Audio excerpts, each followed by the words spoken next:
que se sabe todas las leyes de memoria, sino el que sabe en qué parte de la biblioteca ir a buscarlo. Entonces, yo lo tengo acá abierto y en algunos tramos lo voy a leer textual, primero para no errarle, y segundo para ir siguiendo alguna sistematización, ¿no es cierto? Voy siguiendo el texto del reglamento y sobre eso vamos trabajando. En principio, hay que tener claro qué es un reglamento. Ustedes saben que las normas en un país no son todas de la misma jerarquía, no todas tienen la misma extensión. Tenemos arriba del todo la ley más importante, la Constitución, nacional o provincial, pero es la regla fundamental del Estado, ¿no es cierto? Es la que organiza todo. Debajo de la Constitución vienen las leyes nacionales. Debajo de las leyes nacionales puede haber decretos del presidente. Debajo de eso, en el nivel ministerial, los ministros dictan resoluciones ministeriales y por debajo de las resoluciones se dictan los reglamentos, que eso no están sujetos a ninguna pauta de autoridad. O sea, en realidad cualquier autoridad puede dictar un reglamento y de hecho es lo que en la realidad pasa, ¿no es cierto? Ahora, que sea una de las normas de menor jerarquía no quiere decir que sea menos obligatoria, es decir, es una norma tan obligatoria como cualquier otra y hay que tenerla presente. El reglamento es lo que, o sea, observar el reglamento o no, es lo que te puede costar la diferencia entre seguir operando como radioaficionado o que te cancelen la matrícula. Entonces, hay que tener claro lo que dice el reglamento. Siempre es bueno tenerlo impreso y tenerlo a mano en la radioestación, tener al lado del equipo el reglamento para pegarle una mirada de vez en cuando. Eh, bueno, el reglamento tiene por objeto, en su enunciado inicial, es que el objeto del reglamento es, una cosita, ¿no? Antes de avanzar. Mis 30 años de docencia me enseñaron una cosa que los libros ya me lo decían cuando estudiaba profesorado y lo terminé de comprobar en el aula. Vos no podés sostener la atención de nadie más de 40 minutos. Ahí el cerebro desconecta y te empieza a decaer la atención y no te dan más pelota. Lo que digas ahí cae en saco roto generalmente. Por eso, las horas cátedra en los colegios secundarios son de 40 minutos, no más, porque es el tope de la atención que te puede dar el alumno. Entonces nosotros en este curso vamos a seguir más o menos esa regla. Vamos a tratar de, si bien tenemos pautada 1 hora y media, no vamos a avanzar 1 hora y media. Vamos a manejarnos con los 40 minutos, 50 como mucho, para que esto no sea aburrido. Y yo creo que en ese tiempo vamos a alcanzar a meter buena parte, si no todo el contenido. En el peor de los casos quedará algo para la próxima, pero vamos a avanzar. Yo tiendo a hablar muy rápido, así que si en algún momento se me pierden o se les va algo que digo, párenme sin ningún miedo y pregúntenme qué dije, porque puede pasar muchas veces, ¿no es cierto? Que yo voy hablando y para mí fui claro y resulta que no fue tan así. Entonces es importante que ustedes estén atentos y donde se pierdan me avisan. Bueno, les decía, el objeto del reglamento es regular la actividad de los radioaficionados, los radioclubes y las instituciones autorizadas y las instituciones reconocidas, que después vamos a ver qué es todo eso, ¿no? Eh, una de las cosas más importantes que hace el reglamento es reglamentar las bandas de frecuencia. Ustedes saben que los radioaficionados estamos divididos en categorías, según nuestra antigüedad en la práctica, ¿no es cierto? Ustedes, si están iniciándose en la actividad, son todos novicios, o van a ser todos radioaficionados novicios. Es la categoría inicial. Uno empieza en la radioafición siendo novicio. A los 3 años de trabajar como novicio, puede pasar a la categoría general. Para esto hay que rendir un examen, que se rinde acá en el videoclub. Y a los 3 años de ser radioaficionado general, podés pasar a la categoría superior. Y en algunos casos muy específicos, con 20 años de categoría superior, podés aspirar a ser especial, pero esa es otra historia. ¿En qué se diferencian estas categorías? En la cantidad de frecuencias en la que podés operar. La mayoría de nosotros tiene o maneja equipos de banda corrida. Esto quiere decir que podés ir recorrer todo el espectro de las frecuencias, desde la más larga de 80 metros hasta la más corta de 1 metro. Y teóricamente vos con tu equipo podés meterte en cualquier banda. Pero eso es teórico. En la práctica, en la realidad, si ustedes se fijan en el reglamento, al final del reglamento hay un cuadrito bastante largo, con bastantes divisiones, donde les establece las bandas, la de 80, la de 40, la de 20, la de 10 y todas así. Y ahí en ese cuadrito le da detallada cada frecuencia o cada rango de frecuencia, quién puede operarla y quién no. Fíjense que en el final de cada línea hay 3 casillas donde está marcada con una X. El que está marcado con X, ese puede operar. Van a haber algunas que las puede operar cualquiera, un novicio y cualquiera de más categoría. Pero hay otras bandas, 20 metros, 10 metros de esas, que ya te piden que sea por lo menos general, ¿no? Y en algunas pocas tenés que ser superior.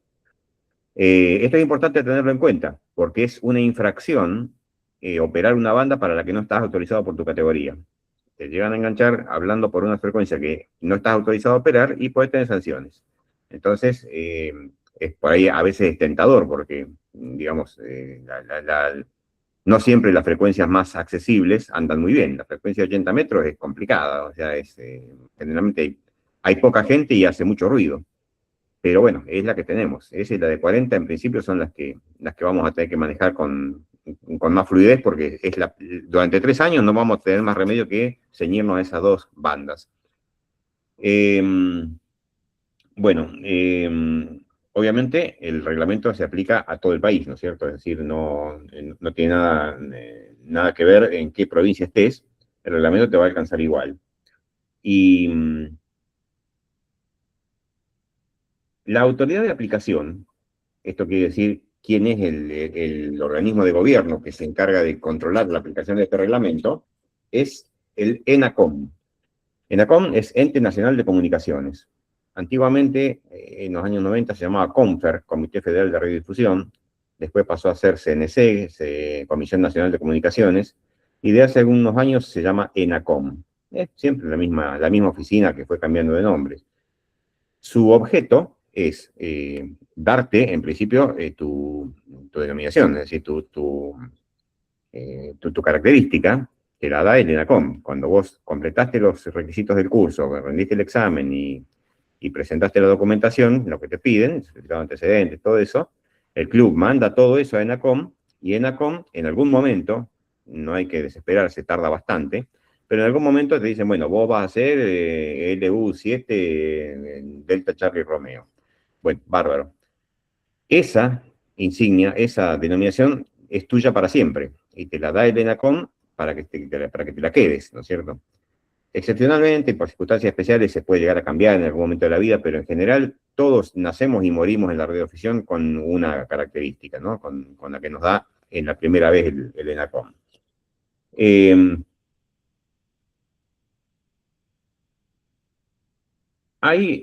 el reglamento van a haber varias categorías de estación.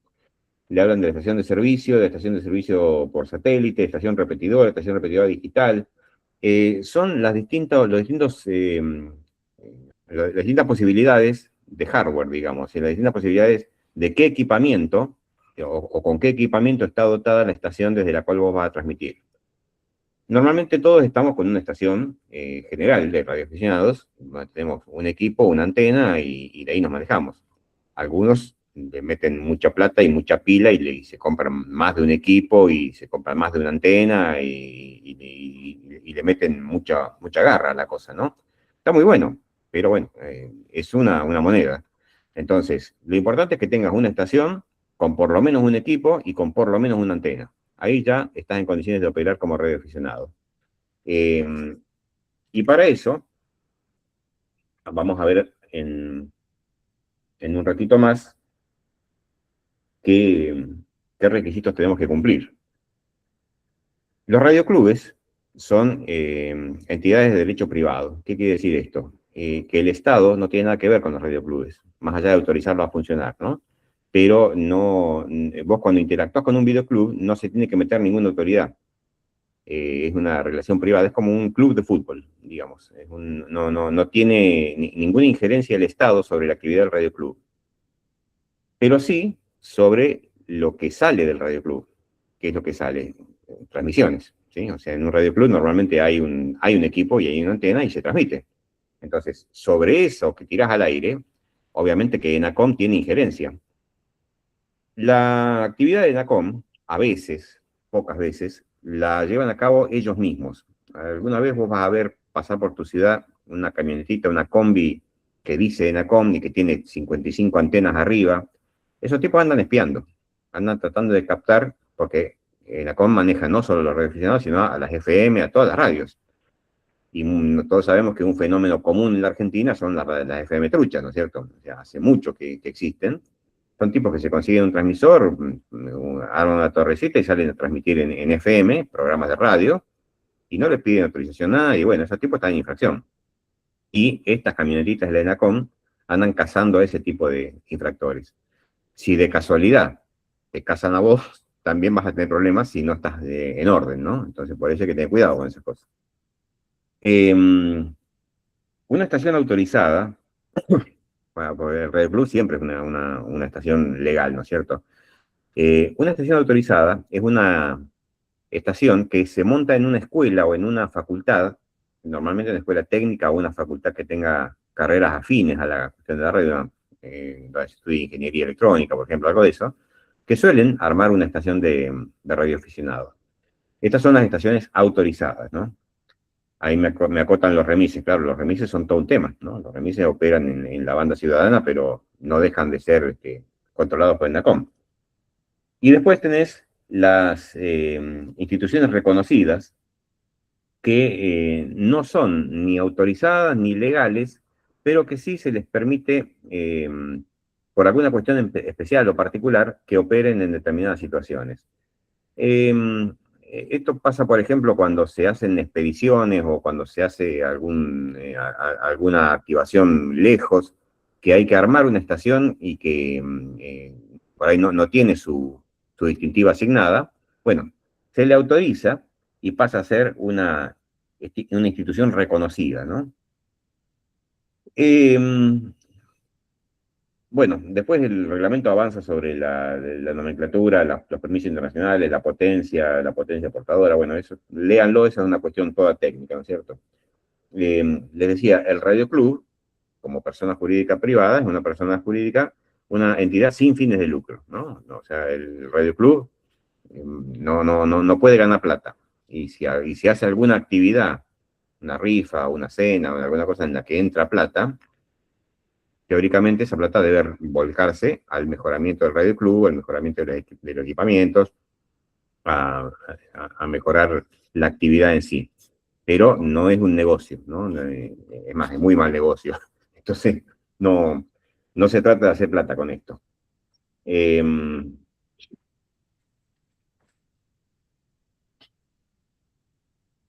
Bueno, van a ver que hay, entre otras cosas, los satélites y otras modalidades que ustedes en su categoría todavía no van a entrar seguramente, pero es bueno saber que se pueden utilizar satélites en radioafición, se puede hacer lo que se llama el rebote lunar, que es mandar una señal a la luna, que la luna te la rebote y la baje de vuelta. Yo nunca lo hice eso, pero he visto que lo hacen y me parece muy interesante, ¿no? Bueno, la señal distintiva. La señal distintiva es la forma en que vos te identificás en la radioafición. En el caso argentino, en general, no es absoluta esta regla, pero en general, todos comenzamos con LU. Todos los radioaficionados argentinos somos LU. También las emisoras legales, ¿no? Las emisoras de onda larga son LU. Algunas tienen otras características, pero en general LU es una emisora privada. Y nuestra señal distintiva se compone de las dos letras LU, un número, que esto te lo da ENACOM, y tres letras más. De esas tres letras más, la más interesante es la primera, que es la que te marca la provincia desde la cual vos estás registrado y operando. En nuestro caso, nos toca la X, porque, bueno, se ve que estábamos últimos en la cola y se fueron quedando sin letras, y nos dieron la X. ¿Qué importancia tiene esto? Que vos, cuando te identificás en la radio, tenés que mencionar tu señal distintiva. Es más, el reglamento dice que en cualquier comunicación que vos hagas, por lo menos una vez cada 10 minutos tenés que decir tu señal, ¿sí? Esto por si te están monitoreando, ¿no? O sea, no te mandes unos párrafos de media hora sin dar tu señal porque vas a tener alguna sanción. Entonces, cada 10 minutos, por lo menos, mencionás tu señal distintiva. Y la mencionás en el código de letras. Es decir, yo, por ejemplo, soy Lima Uniform 7, X-Ray Mike Delta. Esto de la denominación, van a encontrarse más de una vez con unos cuantos que saltan el alambrado, digamos. Eh, Sobre todo por la facilidad de comunicación. Hay muchos, pero muchos radioaficionados, sobre todo veteranos, que no le dan mucha pelota al código y que en vez de Delta para la D te dicen Dinamarca, en vez de Mike para Mendoza, para M te dicen Mendoza. Y si bien no está permitido, tampoco está prohibido. Y si vos lo entendés, está todo bien. Y es muy frecuente que te digan estas cosas, ¿no es cierto? Que te digan Mendoza, Dinamarca, Roma. Y vos decís, ¿y esto de dónde lo sacaste? Bueno, no importa dónde lo sacó. El tipo se dio a entender y dio las tres iniciales de su señal distintiva, que eso es lo que importa en definitiva. Eh, Hay una cosita que lo dice el reglamento y es importante tenerlo presente, que es la tarjeta QSL. Cada vez que vos entablás una comunicación con una estación, sobre todo si es la primera vez que hablas con esa estación, vos tomas nota. Es una sana práctica tener un lápiz y una lapicera, una lapicera y un papel al lado de la radio, ir anotando todos los datos de las comunicaciones que haces. Con qué estación estás hablando, qué día es, qué hora es, en qué frecuencia estás hablando. Y todo eso lo vas dejando volcado en tu registro. Se supone que llevas un libro de guardia. Y esos son pocos los que lo hacen, ¿no? Pero bueno, por lo menos una hojita donde registre ese historial. Y teóricamente, vos tendrías que enviarle al tipo con el que estás hablando en algún momento la tarjeta QSL. Es una tarjetita que antes era de cartón y que iba por correo. Una tarjetita que dice tarjeta QSL, el nombre de tu estación, y que vos la enviabas por correo al destino con el cual te habías comunicado. Esto ahora se está haciendo todo digital. Es más, ya ni siquiera, en muchos casos, ni siquiera te lo mandan al mail, porque lo cargan a los logs, esos, al qsl.com o al log de Argentina, que son páginas donde vos cargas todas tus comunicaciones y son muy eficientes y muy útiles. Y es más, cruzan los datos porque se supone que vos cargas tu QSL, decía, a ver, yo me comuniqué hoy con la estación tal de Sudáfrica, ¿no es cierto?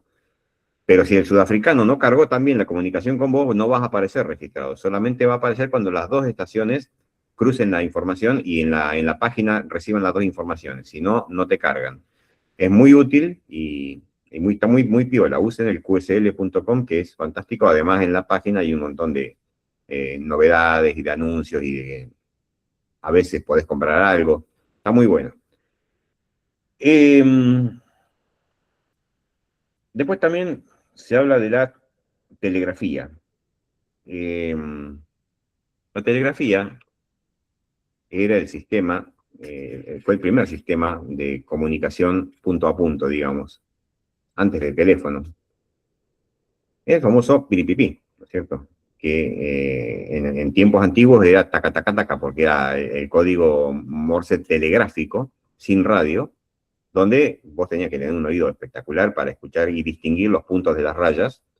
Y bueno, había gente que era maravillosa haciendo eso, ¿no? Pero bueno, es un aprendizaje, es todo un aprendizaje, que es bueno dedicarle algunos minutos por día. Incluso hay programas, eh, hay uno que yo lo estoy tratando de hacer cuando tengo tiempo, que es aprender Charlie Whiskey, ese tipo de comunicación se llama Charlie Whiskey, eh, Charlie Whiskey Online. La página es LCWO, Learn Charlie Whiskey Online. Y, y te dan ejercicio, o sea, vos podés escuchar una transmisión y tenés que volcar eso a escritura, ¿no? Se supone que una velocidad mínima requerida para que vos seas radioaficionado es que puedas recibir 5 palabras por minuto, que parece fácil, pero te aseguro que no, no es nada fácil. Pero bueno, es cuestión de dedicarle tiempo y paciencia, ¿no? Más que nada paciencia. Pero hay cosas muy interesantes que se pueden hacer, sobre todo porque la radiotelegrafía, la que entra con la señal portadora del pipipipi, es mucho más potente y más nítida que la voz. Entonces, en malas condiciones de recepción, vos esa señal la vas a escuchar casi siempre. Y si la sabes descifrar, bueno, obviamente te va a ir bien esa comunicación. Que a veces una voz, ¿no? Y menos si te hablan en otro idioma. pero la señal de radiotelegrafía es mucho más clara y mucho más sólida para recibir y para transmitir. Bueno, también se habla de la UTR, que es una unidad arancelaria, ¿no? El código en más de un punto habla de la UTR, que es es una unidad de, no sé cuánto vale ahora una UTR, pero es en qué te tasan las multas y eso, ¿no? ¿Cierto? ¿Cuántas UTR te corresponde por tal cosa? Eso es información útil en algún momento. Bueno, la licencia, una vez que vos te dan tu señal distintiva y tenés tu licencia de radioaficionado, tenés una autorización formal del Estado para operar una estación. Y es fundamental que la tengas, porque si no, no podrías en ningún momento encender el micrófono, ¿no? Una cosa importante con, con el uso de la señal distintiva es cuando en principio, por ejemplo, cuando te moves de tu lugar. Cuando vos salís de tu ciudad y vas a transmitir, te vas a llevar el equipo y vas a transmitir desde otro lugar que no es tu ciudad, es importante tener presente que tu señal distintiva va a cambiar. Por ejemplo, sabemos que la provincia de Santa Cruz, toda, en todo su territorio, tiene la X, es X-ray, ¿no? Muchos decimos xilófono, pero es X. Ahora, si vos salís de tu ciudad y vas a transmitir desde otro lugar que no es tu asiento, tenés que aclarar que estás dentro de la misma provincia, pero no en tu lugar. Esto se aclara agregándole a tu señal distintiva barra X, para el caso de Santa Cruz, ¿no es cierto? Barra X-ray. Entonces, como le digo, si yo soy Lima Uniform 7, X-ray Mike Delta, yo sería Lima Uniform 7, X-ray Mike Delta barra X-ray. Eso quiere decir que no estoy en San Julián, que estoy en cualquier otro punto de la provincia de Santa Cruz. Si me voy fuera de la provincia de Santa Cruz, tengo que dictar, después de la barra, la señal, la letra que corresponde a la provincia en la que estoy. ¿Sí? Si me voy a Chubut, mi señal va a cambiar a ser Lima Unión 7 X-Ray Mike Delta barra Whisky, porque la W es la letra de Chubut, ¿no? Entonces, eso es importante tenerlo presente porque a veces te puede pasar que estás en otro lado y estás escuchando gente que es de tu provincia y la escuchas sorprendentemente bien y resulta que están donde estás vos. ¿Entendés? O sea, si te vas a Córdoba y de repente empezás a escuchar otro radioaficionado que su señal distintiva arranca con X, puedes decir, pucha, mira qué bueno, estoy en Córdoba y estoy escuchando un radioaficionado de Santa Cruz, mira qué fuerte que sale. Y no, el otro está en Santa Fe y está transmitiendo desde Santa Fe. Por eso es importante que vos tengas esa precaución de poner la barra y la provincia en la que estás para no que nadie se confunda, ¿no? Hay una obligación genérica en, en toda estación de radioaficionado, que es la de cooperar y ayudar en situaciones de desastre o de emergencia. Esto hay que entender la diferencia. Un desastre es un acontecimiento natural que causa la interrupción parcial o total de todos los servicios de comunicación. Un terremoto que te tira abajo todas las torres, se cae la señal celular, se viene abajo todo, y hay que empezar a organizar los rescates y a organizar la ayuda. Bueno, ahí es donde los radioaficionados somos fundamentales y ejerciendo esa obligación de cooperar en un desastre, nos vamos a presentar ante la autoridad que corresponda, vamos a decir, mire, yo tengo mi estación activa, para lo que necesite me avisa. También en una emergencia. ¿Qué diferencia entre el desastre y la emergencia? El desastre, como le digo, es una destrucción de los medios técnicos y que puede incluir destrucción de rutas, de puentes y eso. La emergencia es una situación en la que esos medios no se han destruido, están, pero que pueden estar colapsados por el exceso de llamadas, por el exceso de pedido de auxilio, por el exceso de trabajo. Eh, por ejemplo, un corte de luz puede ser una emergencia, que no es un desastre, ¿no? Un corte de luz te deja inactivas las radios y muchos otros servicios, pero no se destruyó nada, solamente se cortó la luz. Bueno, nosotros, si tenemos en nuestra estación un generador o alguna manera de salir al aire igual, podemos ofrecer ayuda en esa emergencia, ¿no?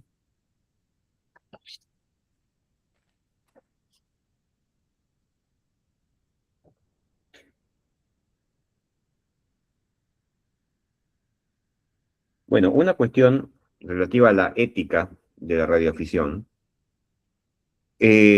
Hay algunas cosas que no se pueden hacer en radio, ¿no?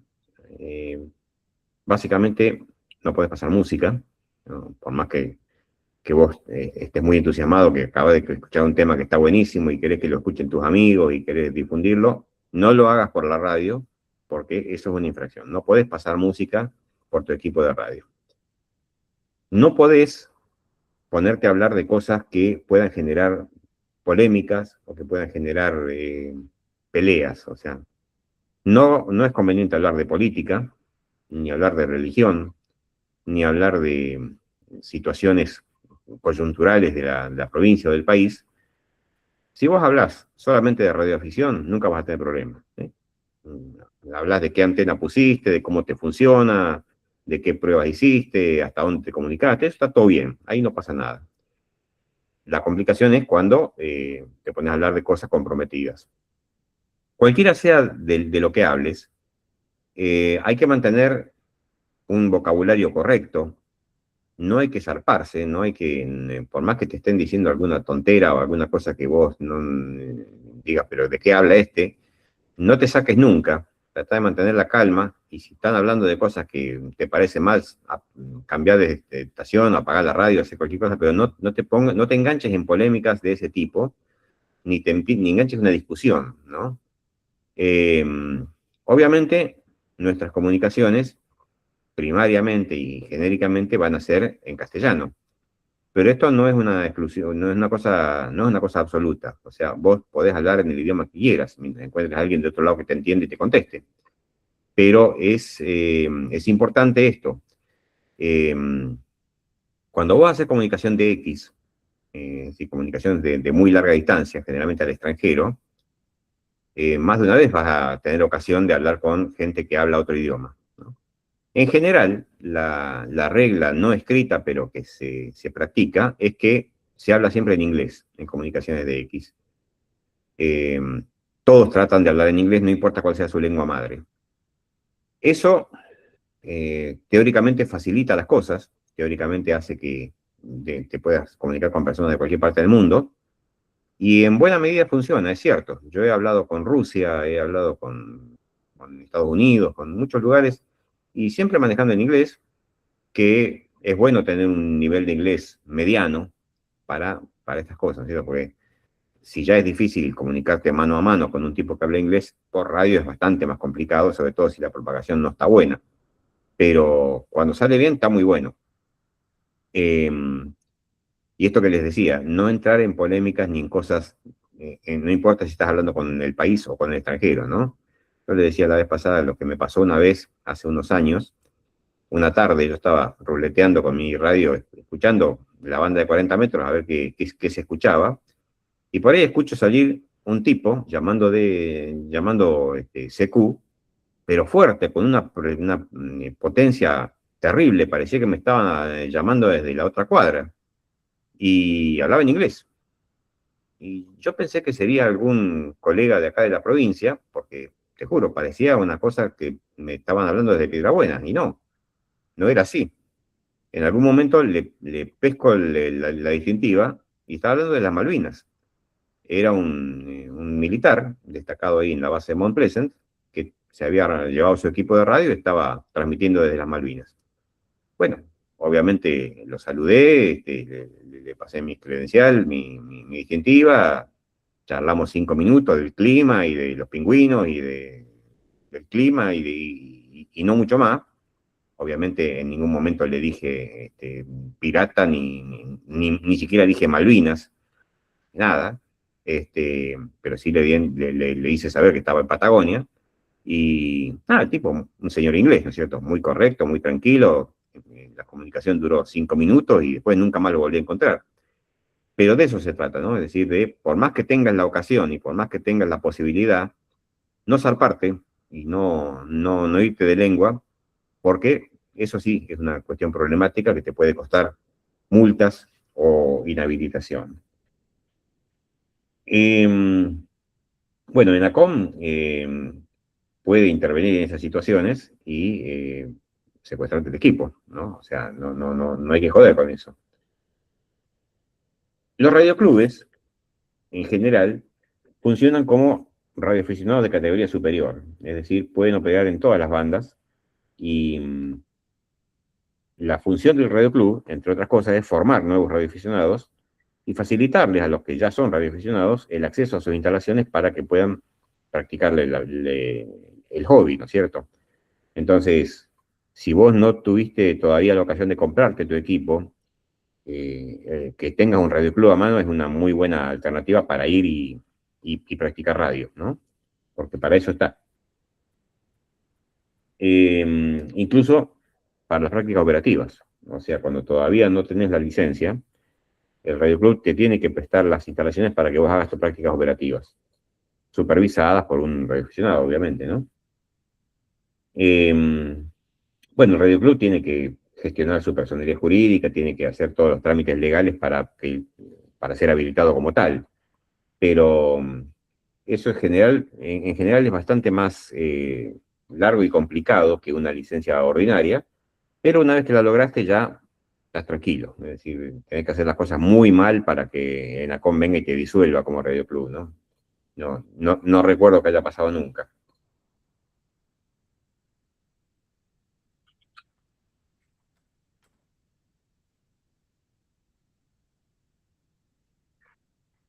Bueno, Radio Club, como te digo, toman los exámenes para los cambios de categoría, que eso es un manejo discrecional de cada radio club, es decir, no hay una fecha pautada ni calendarizada por la autoridad que les diga a los radioclubes, ustedes tienen que tomar examen cada tanto. No, eso no existe.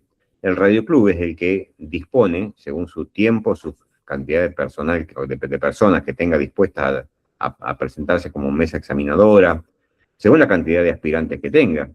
El radioclub dispone las fechas en las que va a tomar los exámenes, tanto para las nuevas distintivas como para los cambios de categoría. Es decir, son distintos exámenes. Una cosa es el examen inicial que vas a rendir vos cuando termines este curso, vas a rendir un examen para tener tu licencia, y 3 años después, cuando quieras cambiar de categoría, pasar de novicio a general, vas a rendir otro examen, que se supone más exigente, más fino, este, con más técnica, ¿no?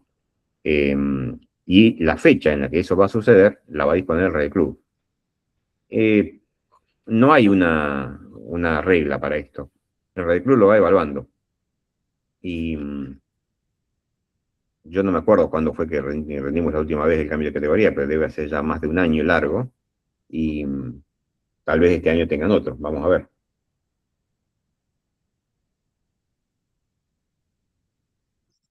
Perdón, Eduardo, una consulta. Sí. ¿Para el cambio de categoría se requiere alguna cierta cantidad de contactos o es solo por tiempo, por cumplir los 3 años? El reglamento dice que son 3 años y nada más. Eh, la, la cantidad de contactos no te la supervisa nadie. O sea, teóricamente, alguna vez podría pasar alguien de ENACOM, pedirte tu libro de guardia y chusmeártelo. No sucede. Es más, entre nosotros, acá en la zona sur, por lo general, la actividad de ENACOM la lleva a cabo prefectura, ¿no es cierto? Porque son la autoridad nacional más afín a la actividad de ENACOM. Porque ENACOM es una oficina que está en Buenos Aires y los tipos no son de salir mucho al interior. Y entonces, prefectura puede llegar a darse una vuelta de vez en cuando. Pero es como dice Manuel, o sea, son 3 años y lo único que te piden es que demuestres que estás en actividad, ¿no? Es decir, si vos en 3 años nunca aprendiste la radio, más vale que no te aparezca.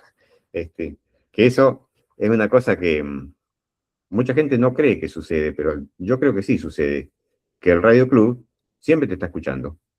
El Radio Club siempre tiene la radio prendida y siempre anda recorriendo las bandas. Y siempre saben quién está al aire y quién no. Entonces, no tiene mucho sentido hacerse el vivo diciendo, no, sí, yo estuve todo el año operando, cuando en realidad no estuviste nunca, porque se van a dar cuenta. No es tan difícil.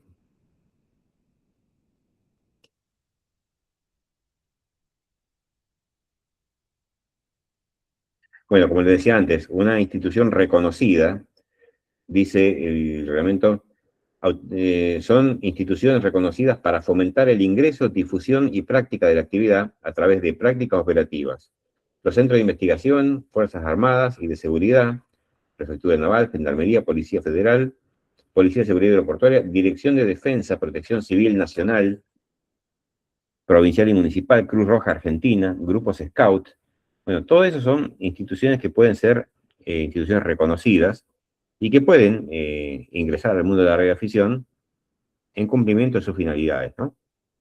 Eh, Tienen que tener, obviamente, todo en regla, ¿no? En la personería, todo eso, porque, o sea, eh, hay que entender qué es la personería jurídica. Vieron que cuando nace una persona humana, le dan un certificado de nacimiento, o un acta de nacimiento. Eso demuestra que la persona empezó a existir. ¿No? Cuando el Estado te dice, bueno, sí, a ver, vos te llamás fulano, con DNI tanto, te reconozco tu existencia.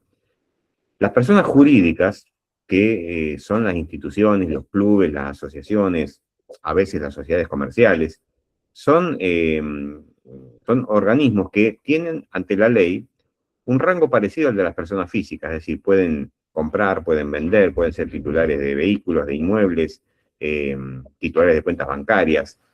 Lo que puede hacer una persona física lo puede hacer una persona jurídica.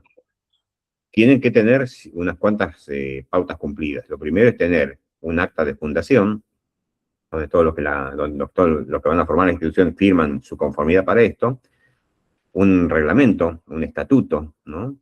Y una nómina de socios. Y todo eso se presenta ante un organismo, en nuestro caso en la provincia de Santa Cruz es la Inspección de Personas Jurídicas, y ellos te emiten una resolución donde te dice reconocer la existencia del Club Pirulo, ¿no?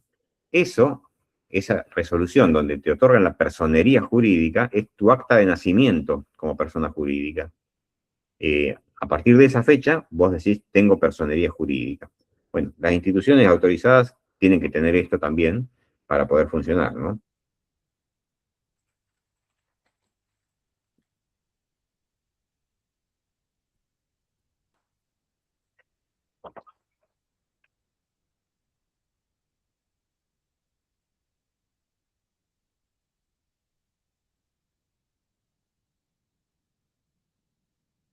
Bueno, las categorías, en la medida que vas ascendiendo en las categorías, se supone, esto lo dice el reglamento, no sé cuánto se aplicará, se supone que tienes que ser cada vez más perfecto en el manejo de la radiotelegrafía, es decir, se supone que tenés que ser más ágil y más ducho en el manejo, la recepción y la transmisión por radiotelegrafía. Y bueno, yo he conocido gente que transmitía 40, 50 palabras por minuto, mi viejo era uno, ¿no? Pero, pero bueno, son casos bastante excepcionales. Otra de las cosas que distingue las distintas categorías es la potencia que le podés poner a tu estación. O sea que los equipos en general tienen una potencia medida en watts, que es la intensidad con la que sale al aire, cuando llega al final de la antena, la señal que vos estás emitiendo. Como novicio, tenés un tope de 200 watts. Como regla general, casi todos los equipos de HF que manejamos nosotros tienen esa potencia. 200 watts es el estándar, digamos. El radioaficionado de categoría general puede transmitir hasta con 1000 watts, que ahí por lo general ya estamos hablando de poner un amplificador. No sé si vendrá algún equipo de fábrica con 1000 watts, no creo. Pero le pones un amplificador y llegás. Lógicamente, más potencia, llega más lejos, llega más clarito, y también causa más impacto en el entorno, ¿no? Es decir, no es lo mismo para tu vecindario, para la tele del vecino y para la radio del vecino, que al lado, el radioaficionado del patio al lado esté tirando 200 watts o que esté tirando 1000. Ahora vamos a ver ese tema de lo que escupe la antena. El superior puede transmitir hasta con 1500 watts, que eso ya es una guasada, ¿no? En este tema de las potencias y de lo que hacemos con la antena, hay algunas cositas que no están en el reglamento, pero que hay que saberlas, porque son importantes. La primera es sobre qué montamos la antena, dónde la ponemos. En las ciudades, el principal problema que encontramos es el espacio a lo ancho y a lo largo, ¿no? Porque lo más común es que arranquemos armando un dipolito, ¿cierto? Una antena de un cable, que si vamos a armarlo para 80 metros, sí vamos a tener que mandarle 40 metros de cable, ¿no? 20 para cada lado. Y, y esos 40 metros, por lo general en tu terreno no van a caber. Va a haber una punta del cable que se le va a meter al patio del vecino. Por eso es bueno llevarse bien con los vecinos, para poder pedirle de vez en cuando permiso para entrar en su patio y en alguna pared, algún cerco, poner un gancho y decirle, mire, voy a colgar mi punta de antena de acá, ¿no es cierto? Otra cosa importante es la altura de tu torre o tu poste, lo que sea que pongas para ganar altura. No hay límite, salvo lo que pueda dar la ANAC, la Autoridad Aeronáutica, sobre la altura a la que vos podés montar una torre. En general, la autoridad aeronáutica te va a pedir, cuando pases de determinada altura, por lo general por arriba de los 20 metros, te va a pedir que le pongan una luz roja arriba. Esto es importante para la aviación, sobre todo pequeños aviones, aeroclubes y eso, para que no se lleven puesta la torre, ¿no? Entonces, la luz roja es una señal de alerta para que igual un avión no puede volar tan bajo, pero nunca falta el piloto o aprendiz de piloto que quiere hacer vuelos rasantes. Bueno, eh, para que no se te lleve puesta la torre, ponerlo en luz roja, con 25 metros o más, me dicen ahí, puede ser. Eh, el tema con la altura es que torre más alta te puede generar más problemas si se cae. Las torres se caen, el viento la voltea.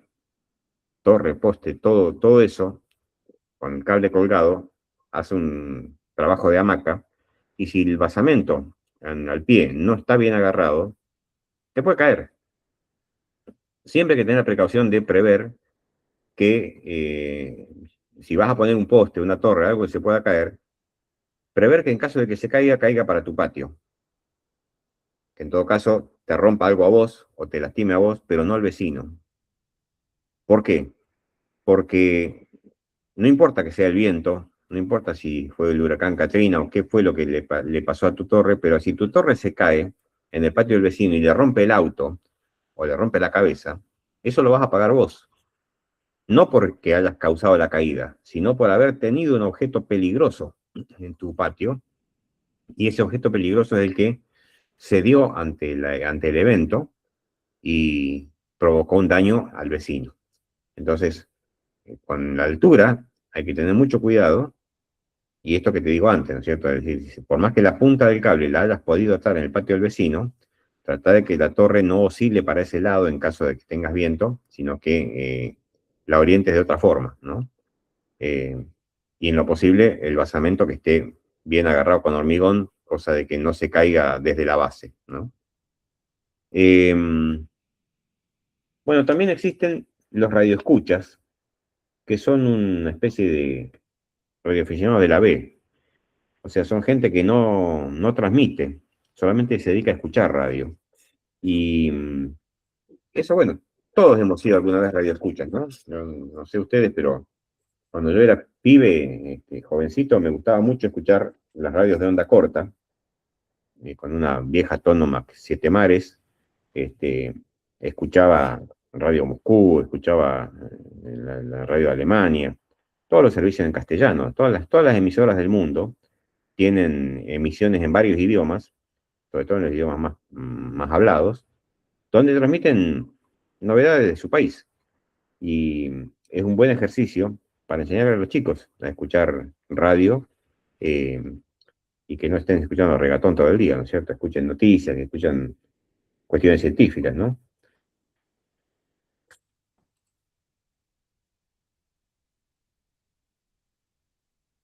Bueno, tu estación puede ser fija o puede ser móvil.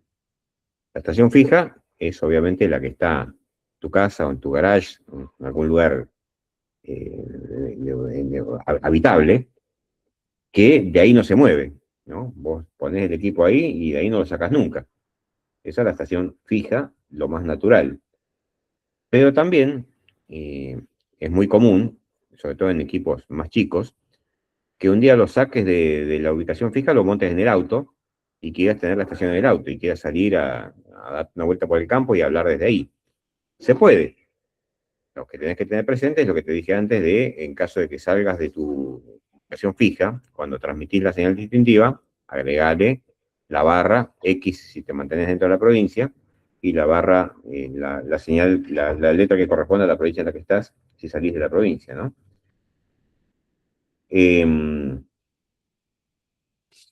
Bueno, el reglamento habla de estaciones espaciales y estaciones repetidoras, cosas que es interesante saberlo, interesante leerlo, pero son cosas que en la práctica pocas veces lo vas a hacer, ¿no es cierto? Eh,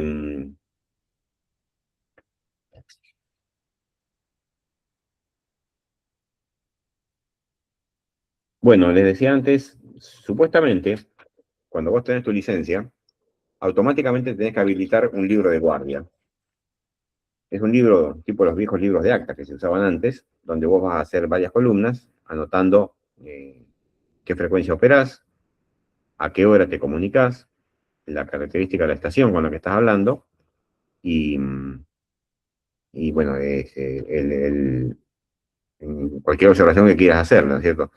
Antiguamente se usaba una cosa que era el código SIMPO, que era Strength, Intensity, Noise, Power y no me acuerdo qué más.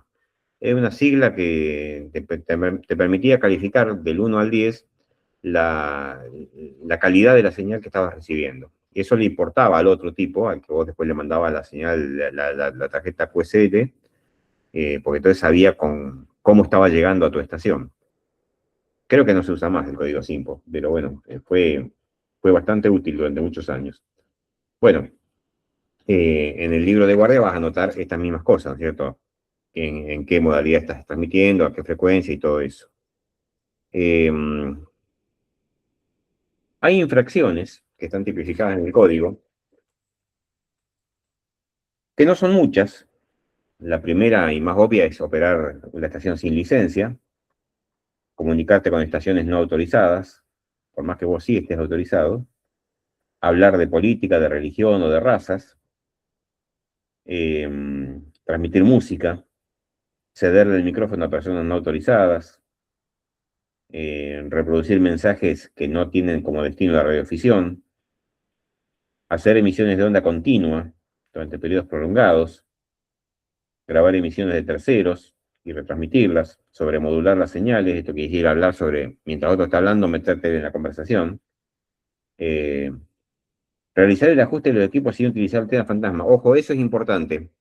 Eh, a veces, cuando queremos, por ejemplo, ajustar la ROE, los equipos transmiten una señal en forma continua y vos vas ajustando con el dial para ver dónde está mejor la ROE. Pero eso, obviamente, estás tirando ruido al aire y eso no se puede hacer. Teóricamente vos tenés que tener lo que se llama una antena fantasma, que es un dispositivo que montás, desconectás la antena de transmisión y pones la antena fantasma para que puedas hacer esas pruebas sin que salga tu sonido al aire. Teóricamente, si vos te olvidas de eso y mandás la prueba con la antena con la que después operás, y bueno, si molestás a la gente con el ruido, te van a denunciar y te van a aplicar una sanción. También el negarse a colaborar con la estación en emergencias o en desastres, eh, tenés que tener siempre a mano, cuando te manden la señal distintiva, cuando te den la habilitación, te van a mandar la resolución en PDF, eso imprimítelo, plastificalo y tenelo pegadito arriba del equipo de radio, ¿no? La resolución de la ENACOM donde te asignan tu señal distintiva, tenela siempre a mano. Y si tenés la radio en el auto, llévala siempre con vos. Los gendarmes son perros de caza para esto, ¿no? Si te pescan, si tu auto tiene antena y vos te fuiste de paseo y te fuiste a otra provincia y te paró un control de gendarmería, en cuanto vio la antena te va a parar seguro y te va a decir, bueno, a ver, vos tenés equipo radio, mostrame tu autorización para usarlo. Y ahí es donde cobra importancia tener esa resolución, porque si no la tenés, te pueden secuestrar y generalmente lo hacen, te secuestran el equipo. Y recuperarlo es toda una odisea, ¿no? Bueno, también son infracciones el no identificarse correctamente, eh, el interferir o perturbar las frecuencias, transmitir mensajes innecesarios o excesivamente largos, no respetar las recomendaciones de uso que te indican. Eh, bueno, vean después en el reglamento las instrucciones, son fáciles de entender, no hay ningún misterio. Eh, Hay infracciones que se pueden cometer con las repetidoras, con las radiobalizas. Las sanciones que te pueden aplicar son apercibimiento, sanción económica, suspensión de la licencia o cancelación de la licencia. Y al llamado de atención. Lo más liviano es el llamado de atención, ¿no? Que un chacha en la cola, te dicen, mire, no lo haga más. El apercibimiento ya es una sanción un poco más grave, donde te dicen, bueno, mire, si no me obedece, lo voy a tener que multar. La suspensión de la licencia es directamente no me transmite más por X tiempo. Y la cancelación de la licencia es, listo, usted no transmite nunca más. Que eso te puede durar muchos años, ¿no? Eh, bueno, después de toda esta reglamentación, ya vienen en el reglamento los cuadros de frecuencias permitidas y en qué frecuencia puedes operar y en qué frecuencia no. Eso es recomendable tenerlo siempre abierto, siempre a mano, sobre todo cuando te pones a transmitir, para no invadir frecuencias que no te corresponden. Eh, Siempre manejate dentro de los márgenes de frecuencia y es más, recomendación, no te vayas demasiado a los bordes, ¿no? Si una frecuencia arranca en 50 MHz y no transmitas en 51, andate más arriba, andate a 70, ¿no? Porque es más seguro, ¿eh? El equipo puede tener alguna oscilación, puedes sin querer pisar la frecuencia que no te corresponde. Entonces, evitemos riesgos, ¿no? Siempre manejémonos por el centro de las frecuencias, por el centro de las bandas. De esa forma vamos a evitar muchos problemas y muchos disgustos. Bueno, dije 40 minutos, ya estamos en los 45, así que vamos a ir terminando por hoy. Calculo que tendremos en algún momento otra clase, puede ser, pero léanse el reglamento. Muchas veces de la lectura surgen nuevas dudas, nuevas preguntas, nuevas inquietudes, y si bien el reglamento es una norma muy sencilla, como les digo, es una cosa, una norma muy básica, y el reglamento también tiene una característica.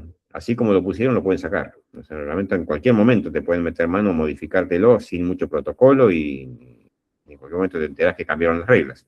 No hay que asustarse, esas cosas pasan. Pero es bueno estar atento y actualizado. Siempre hay que leer cuando veamos en una publicación que la ENACOM hizo tal o cual cosa, léanla porque suele decir cosas que nos afectan. Bueno, por mi parte no tengo nada más. Los veo en la próxima, que les siga dando buenos resultados de este curso. Muchas gracias, Eduardo. Muchas gracias, Eduardo. Gracias, nos Muchas vemos. gracias. Sí, Muchas gracias. preguntas. Bueno, no sé, nos queda media horita, no sé si quieren hacer alguna consulta. Bueno, Eduardo capaz que ya tiene que retirarse, no sé. Pero pueden hacer algún tipo de consulta. En general, en la primera clase no surgen preguntas. Sí, Surgen, con surgen en todo la segunda, lo que explicaste, después tienen que masticarlo bien. después de que lees el reglamento te surgen. Sí, sí. Bueno, lo dejo con la tarea. Lean el reglamento. Bueno, Muchas gracias, Eduardo. gracias. Chao, chao.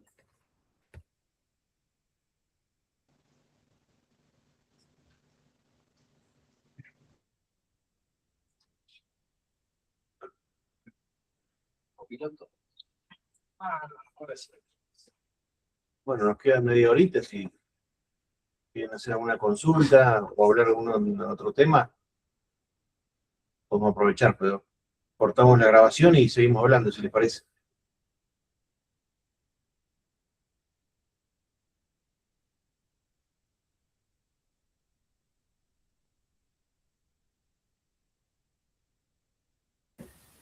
Sí, si querés cerramos.